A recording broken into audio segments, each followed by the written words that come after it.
Sir నమస్తే. నమస్తే. Sir Karnataka home minister Priyank Kharge ఆయన ఒక కీలక నిర్ణయం తీసుకున్నారు ఆర్ఎస్ఎస్ మీద. ఆర్ఎస్ఎస్ ఇకపై వాళ్ళు ఫంక్షన్ అవ్వటానికి వీల్లేదు. వాళ్ళు రిజిస్టర్ అయిన వాళ్ళ యూనిట్స్ రిజిస్టర్ అయిన డాక్యుమెంట్స్ అది సబ్మిట్ చేయాలి. లేని పక్షంలో దాన్ని ఇల్లీగల్‌గా గుర్తించి వాళ్ళ మీద చర్యలు తీసుకుంటామని ఆయన అయితే ప్రకటించారు. సో ఏంటి అసలు ఆర్ఎస్ఎస్ ఎక్కడైనా దేశవ్యాప్తంగా అనేక యూనిట్స్ ఉన్నాయి. వీటన్నిటికీ రిజిస్ట్రేషన్లు ఉన్నాయా?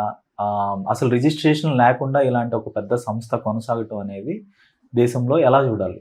అంటే దానికి లీగల్‌గా ఉన్నటువంటి గుర్తింపు ఏమిటి అనేది కదా సమస్య. వాళ్ళ దగ్గర ఆల్రెడీ ఒక ఆర్గ్యుమెంట్ ఉంది. మీరు గతంలో 2 సార్లు ఆ సంస్థని బ్యాన్ చేశారు. ఏ బేసిస్‌లో మీరు బ్యాన్ చేశారండి అని అడుగుతారు వాళ్ళు ఇప్పుడు. అవును. బ్యాన్‌ని రిలాక్స్ చేశారు 2 సార్లు. అవును. మహాత్మా గాంధీ హత్య జరిగినప్పుడు ఆ హత్యకి బాధ్యత ఆర్ఎస్ఎస్ది అని భావించి ఆ రోజున బ్యాన్ చేయటం జరిగింది. అవును. దేశవ్యాప్తంగా అరెస్టులు జరిగాయి. ఇది ఎవరి నిర్ణయం మేరకు అది జరిగిందంటారు సార్? కేంద్ర ప్రభుత్వమే కదా నిర్ణయం తీసుకుంది. జవహర్లాల్ నెహ్రూ గారి ప్రభుత్వమే నిర్ణయం తీసుకుని బ్యాన్ చేశారు. తర్వాత బ్యాన్ ఎత్తేసారు. బ్యాన్ ఎత్తేయటము, బ్యాన్ విధించటము సందర్భంగా మీ దగ్గర ఉన్నటువంటి లీగాలిటీ ఏమిటి అనేది అడుగుతారు కదా వాళ్ళు. అంటే ఈ ఆర్ఎస్ఎస్ బ్యాన్ చేయటం వెనకాల ప్రముఖంగా పటేల్ గారే ఉన్నారని కూడా మనం వింటున్నాం. పటేల్ ఉండొచ్చు, జవహర్లాల్ నెహ్రూ ఉండొచ్చు. అదొక బాధ్యతగా అనుకున్నారు ఆ రోజున. గాంధీ హత్యకు సంబంధించి కౌంటర్ నెరేటివ్ కూడా ఉంది. మదన్ లాల్ పహ్వా దాడి చేసినప్పుడే మీరు కేర్ తీసుకుని ఉంటే గాడ్సే బుల్లెట్లకి గాంధీ ఎరయ్యేవాడు కాదు అని మాట్లాడేవాళ్ళు ఇప్పటికీ ఉన్నారు. ఆ ఆర్గ్యుమెంట్ పక్కన పెట్టేస్తే గాంధీ గారి హత్య జరిగినప్పుడు అది ఆర్ఎస్ఎస్ పనే అని, అంటే అంతకు ముందు గాంధీ గారి ఆయన ఉపన్యాసాలు ఇచ్చే వేదిక ముందు వాళ్ళు నిరసన ప్రకటిస్తూ నిరసన ప్రదర్శనలు చేశారు ఆర్ఎస్ఎస్. అయితే గాడ్సే ఆర్ఎస్ఎస్తో ప్రయాణించింది తక్కువే. ఆయన ప్రధానంగా హిందూ ఉగ్రవాదే. హిందూ ఉగ్రవాదంతో పాటు ఆయనలో ఒక నైతిక కోణం కూడా ఉంది. ఆయన విషయాలని ఆ యాంగిల్లోకి తీసుకెళ్ళి ఆలోచిస్తుంది ఆ కుటుంబమే. ఆ కుటుంబంలోనే ఆ ధోరణి ఉంది. అందుకనే గోపాల్ గాడ్సే వైఫ్ ఆవిడ సింధు, ఆవిడ పేరు. ఆవిడ ఒక పత్రికకి ఇచ్చిన ఇంటర్వ్యూలో ఆవిడని విలేకరు ఒక ప్రశ్న అడిగాడు. అమ్మ, మరి మహాత్మా గాంధీని చంపేసిన కుటుంబంలో మీరు కోడలుగా ఉన్నారు, మీకు ఎలా అనిపించింది అని అడిగాడు అమాయకంగా. అడిగితే ఇది కుటుంబం అంతా కలిసి తీసుకున్న నిర్ణయం కదా, దానిలో నాకు కొత్తగా ఆశ్చర్యం కలిగేది ఏముందండి అన్నాడు. దాంతో అతను షాక్ అయ్యాడు పాపం. అలాంటి సందర్భం అదొక గొడవ.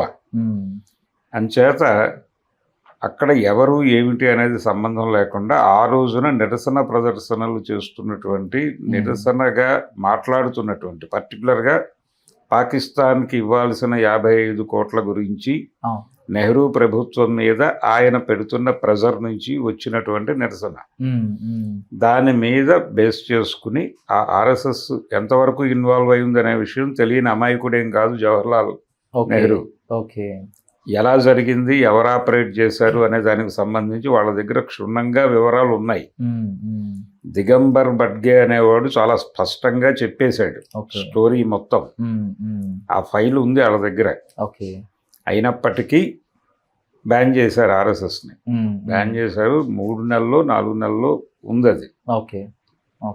ఆ టైంలో దేశవ్యాప్తంగా ప్రతి చోట వాళ్ళ నాయకుల్ని అరెస్ట్ చేసి జైళ్ళల్లో పెట్టారు.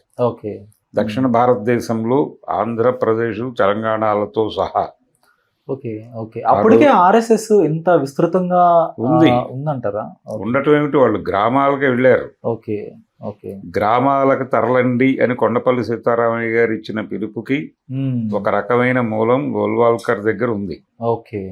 సమాజ దేవత గ్రామాల్లో ఉంది, అందుకని గ్రామాలకు వెళ్ళండి అని చెప్పాడు ఆయన. గోల్వాల్కర్ సమాజ దేవత దర్శనం కావాలంటే గ్రామాలకు వెళ్ళాలి విద్యార్థులందరూ. దాన్ని ఆ స్కెల్టన్ తీసుకుని ఈయన ఇంకోలాగా మలిచాడు దాన్ని. ఓకే. ఓకే. అది. ఓకే. అందుకని వాళ్ళకి లింకులు ఉన్నాయి ఓకే. ప్రతి ప్రాంతంలోనూ, దేశవ్యాప్తంగా విస్తరించి ఉన్నారు వాళ్ళు. ఓకే. కనెక్టివిటీ ఉంది వాళ్ళకి, ప్రతి పల్లెలోనూ కనెక్టివిటీ ఉంది.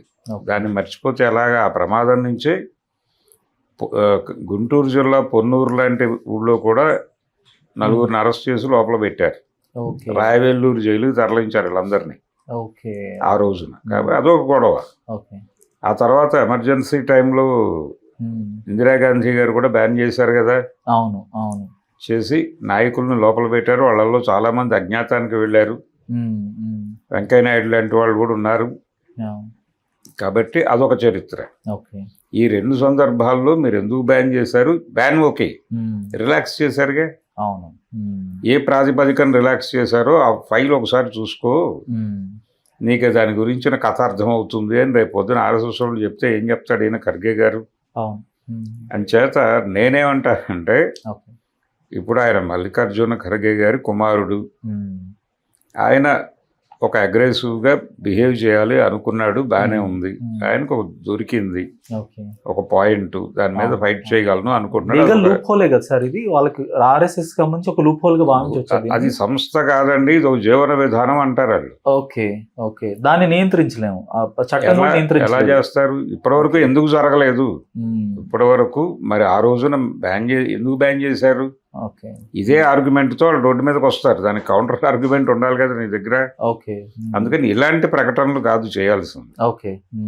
అది వ్యాప్తి చేస్తున్నటువంటి భావజాలం మీద కౌంటర్ ఆపరేషన్. మీరు ఒక ప్రోగ్రామ్, ఒక కల్చరల్ ప్రోగ్రామ్ తీసుకోండి. వాళ్ళు కల్చరల్ ఆర్గనైజేషన్ మాది అని చెప్తున్నారు. కల్చరల్ ఆర్గనైజేషన్ అని చెబుతూ మిలిటరీ యాక్టివిటీ చేస్తున్నారు వాళ్ళు. దాని మీద నువ్వు దృష్టి పెట్టు. దృష్టి పెట్టి ఆ మూలాలలోకి వెళ్ళి మాట్లాడి వాళ్ళతో డిస్కషన్లోకి వెళ్ళు, తప్పేమీ లేదు. కూర్చోబెట్టి మాట్లాడండి. మాట్లాడి ఈ పరిధి దాటి ఇలా పెడితే తప్పు. వాళ్ళు కూడా మేము వ్యాయామం చేయిస్తున్నాము యువతని ఛార్జ్ చేయటం కోసం, భారతదేశ యువత నిర్వీర్యం కాకుండా ఉండటం కోసం మేము కర్రసాములు అవి నేర్పుతున్నాము అని చెప్తున్నారు. ఇది కూడా కల్చర్లో భాగమే అని చెప్తున్నారు. అలా వాళ్ళకంటూ ఒక ఆర్గ్యుమెంట్ ఉంది వాళ్ళకి. ఇప్పుడు దాన్ని ఒక మత ఉన్మాద సంస్థగా మాట్లాడటంలో కూడా తప్పు పట్టాల్సిన అవసరం ఏమీ లేదు. వాళ్ళకి చాలా స్పష్టంగా కార్యాలయాలు ఉన్నాయి దేశవ్యాప్తంగా. మాధవ సదన్ అనే పేరుతో ఉంటుంది అది ప్రతి చోట. హైదరాబాద్లోను మాధవ సదన్ ఉంది, విజయవాడలోను మాధవ సదన్ ఉంది, ప్రతి చోట ఉంటుంది. అది వాళ్ళ హెడ్ క్వార్టర్. వాళ్ళ టోటల్ సినిమా నాగ్పూర్ నుంచి నడుస్తుంది. నాగ్పూర్ వెళ్ళి మీరు నాగ్పూర్ యూనివర్సిటీ అనేది అందుకే. అక్కడ నుంచి ఐడియాస్ ఫ్లోట్ అవుతూ ఉంటాయి. వాళ్ళు డ్రైవ్ చేస్తారు అక్కడ నుంచి. కావున వాళ్ళ సంస్థ కార్యక్రమాల్లో పాల్గొన్న చాలామంది పెద్దలు ఉన్నారు. ప్రణబ్ ముఖర్జీ లాంటి వాడు కూడా వెళ్ళి అక్కడ నిలబడ్డాడు కదా. చివరి రోజులే కావచ్చు కానీ. కాబట్టి వాళ్ళకి ఉన్నటువంటి పట్టు, దేశం మీద ఉన్న పట్టు, వాళ్ళ కంట్రోలు, దీన్ని కూడా దృష్టిలో పెట్టుకుని దాని మీద ఒక తీవ్రమైన భావజాలపరమైనటువంటి యుద్ధం చేయండి మీరు. చేసి జనాల్ని ఆ ఉచ్చులో నుంచి బయటకు, అంటే వాళ్ళ ప్రధాన కార్యక్రమం హిందూ మతంలో ఉన్న ఉదారవాదాన్ని చంపేయటం. మీరు ఉదారవాదాన్ని చంపేస్తున్నారు, ఉదారవాదుల్ని టార్గెట్ చేసి మతోన్మాదులుగా మారుస్తున్నారు. దీనికి వ్యతిరేకంగా కౌంటర్ ఆపరేషన్ చేస్తాం మేము అని మీరు ఒక ప్రోగ్రాం తీసుకోండి. హిందూ మతాన్ని, హిందుత్వ అనే ప్రమాదం నుంచి కాపాడదామని పిలుపునివ్వటం కూడా అవసరమే. ఇప్పుడు ఇలాంటి ఒక కల్చరల్ ఫైట్ చేయండి మీరు. ఆ కల్చరల్ ఫైట్లోకి వెళ్ళి, అంటే ఇప్పుడు ఏదో ఒక మాట మాట్లాడి సెన్సేషనలైజ్ చేసినట్టుగా అవుతుంది. ఇలాంటి మాటలు మాట్లాడితే వాళ్ళకి ఊతం దొరుకుతుంది. వాళ్ళు దీన్ని పట్టుకుని దాన్ని నానా రచ్చ చేసి సూడో సెక్యులరిస్టులు ఇలాంటి విచిత్రమైన పదాలన్నీ వాడి, కుహనాగాళ్ళు ఇలాంటివన్నీ వాడి సెక్యులరిస్టుల్ని వాళ్ళు ఎంత రెడిక్యూల్ చేయాలో అంత రెడిక్యూల్ చేస్తారు. డెమోక్రసీని ఎంత రెడిక్యూల్ చేయాలో అంత రెడిక్యూల్ చేసి మాట్లాడతారు ఈ రోజు నుంచి. ఈ ప్రమాదం రాకూడదు. మీ ఆర్గ్యుమెంట్, కౌంటర్ ఆర్గ్యుమెంట్ బలంగా ఉండాలి. వాళ్ళ నేరేటివ్ని బద్దలు కొట్టే పద్ధతిలో ఆర్గ్యూ చేసి ఒక కల్చరల్ ప్రోగ్రామ్ మీరు తీసుకోవాలి కానీ ఓకే. ఇలాంటి స్ట్రైకింగ్ స్టేట్మెంట్ ఇచ్చేస్తే వాళ్ళు చెలరేగిపోతారు. ఓకే. అంటే తేనె తుట్టె మీద రాయేయటం లాంటిది ఇది. ఇది కాదు యుద్ధం చేసే పద్ధతి. ఓకే. ఓకే. దాంతో ఎలా యుద్ధం చేయాలి అనేది ఒక వ్యూహం రచించండి. ఓకే. ఓకే. లైక్ మైండెడ్ పీపుల్ని అసెంబుల్ చేసి కూర్చోబెట్టి ఈ ప్రమాదంలో దేశం ఉన్నమాట వాస్తవం. ఆర్ఎస్ఎస్ అని గౌరవప్రదంగా మాట్లాడుతున్నారు కానీ నేనైతే దాన్ని ఆర్సీస్ అనే అంట. ఓకే. ఆర్సీస్ అంటే సార్? ఐసీస్ అంటున్నాగా మనం ఇస్లామిక్ ఆర్గనైజేషన్ని. ఓకే. ఐసిస్ కి పోలిక అదే యాజ్ ఇట్ ఈస్ వీళ్ళు చేస్తుంది అదే ఉగ్రవాదమే. ఓకే. ఇది కూడా ఉగ్రవాద సంస్థే. ఓకే. అంటే ఏ రకంగా ఉగ్రవాదం అనుకోవచ్చు మనం? అంటే ఏ రకంగా కాదని చెప్పగలం? ఉగ్రవాదం కాదని ఎలా అంటే చెప్పగలం? ఇప్పుడు ఆర్ఎస్ఎస్ కంటే ఒక సిద్ధాంతాలు ఉంటాయి కదా సార్, కొన్ని ఏమీ సిద్ధాంతాలు. లేదండి, చాలా స్పష్టంగా హిందూ మతం ప్రమాదంలో ఉంది. ఓకే. ఎవరి నుంచి ప్రమాదంలో ఉంది? మైనారిటీల నుంచి ప్రమాదంలో ఉంది. ఓకే. ఇది వాళ్ళ స్టోరీ, వాళ్ళ నేరేటివ్. దానిలో పెద్ద కన్ఫ్యూజన్ లేదు. ఓకే. ఓకే. వాళ్ళు ఈ దేశంలో మత మార్పిడులు జరిగిపోతున్నాయి, మత మార్పిడులు ఆపాలి, మతం గురించినటువంటి ఒక అలర్ట్నెస్ని పెంచాలి. ఈ అలర్ట్నెస్ని పెంచే క్రమంలో మతంలో ఉన్న ఉదారవాదుల్ని చావగొట్టాలి. వాళ్ళ మనసుల్లో ఉన్న ఉదారవాదాన్ని చంపేసి వాళ్ళందరినీ కూడా ఒక కాన్సన్ట్రేటెడ్ హిందూ మనుషులుగా మార్చాలి, మిలిటెంట్స్గా మార్చాలి. ఎవరైనా హిందూ మతం మీద ఏదైనా మాట్లాడితే చితక్కొట్టి నోరు ముయించే లెవెల్కి తీసుకెళ్ళాలి. ఇదంతా ఉగ్రవాదమే కదా. ఇది ఏమన్నా ప్రజాస్వామ్యం అంటారా? ఎవరైనా ఒక సమూహానికి వ్యతిరేకంగా ఇంకొక సమూహాన్ని దాడులకి సిద్ధపరచటం అనేదే కదా ఉగ్రవాదం. ఓకే. ఇప్పుడు ఆర్ఎస్ఎస్ కి ఒక భావజాలపరమైన ఊతం ఇచ్చే పుస్తకం కానీ లేదంటే ఒక వ్యక్తి కానీ ఎవరంటే ఏం చెప్తారు? బంచ్ ఆఫ్ థాట్స్ అనేది ఉంది కదా వాళ్ళ చేతుల్లో. పాంచజన్యం అనే పేరుతో తెలుగు వెర్షన్ కూడా అందుబాటులోనే ఉంది, చదువుకోవచ్చు. ఓకే. కాబట్టి చాలా గ్రంథాలు ఉన్నాయి వాళ్ళ దగ్గర.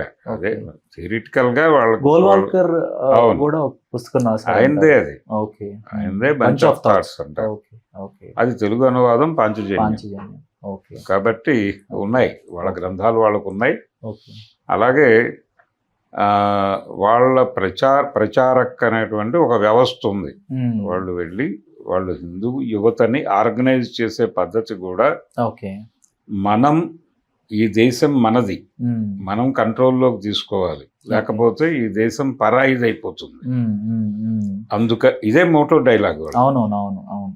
నేను శాఖలకి వెళ్ళి విన్నా కాలేజీ డేస్లో. అసలు వీళ్ళ ఆర్గ్యుమెంట్ ఏమిటి అనేది తెలుసుకుందాం.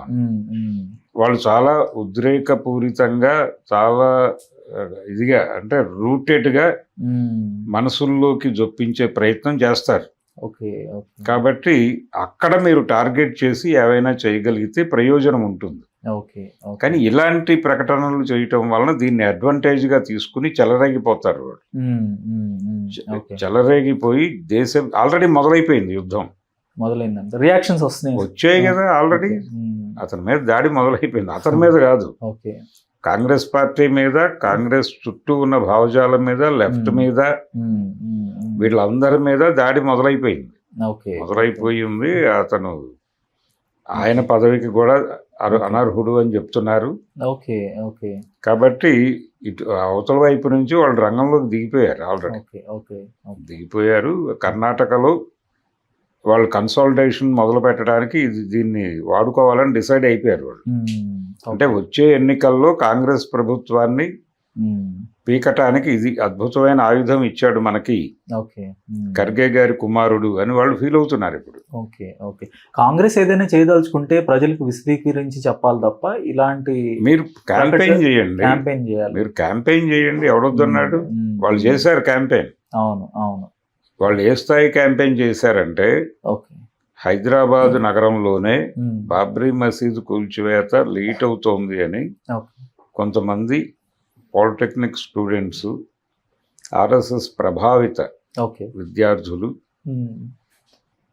వాళ్ళు ఇక్కడ సఫిల్గూడ ఏరియాలో, మల్కాజ్గిరి, సఫిల్గూడ ఆ ప్రాంతాల్లో ఒక మసీదు మీద రాత్రిపూట దాడి చేశారు. ఇది చరిత్రలో జరిగిన సంఘటనే. ఓకే.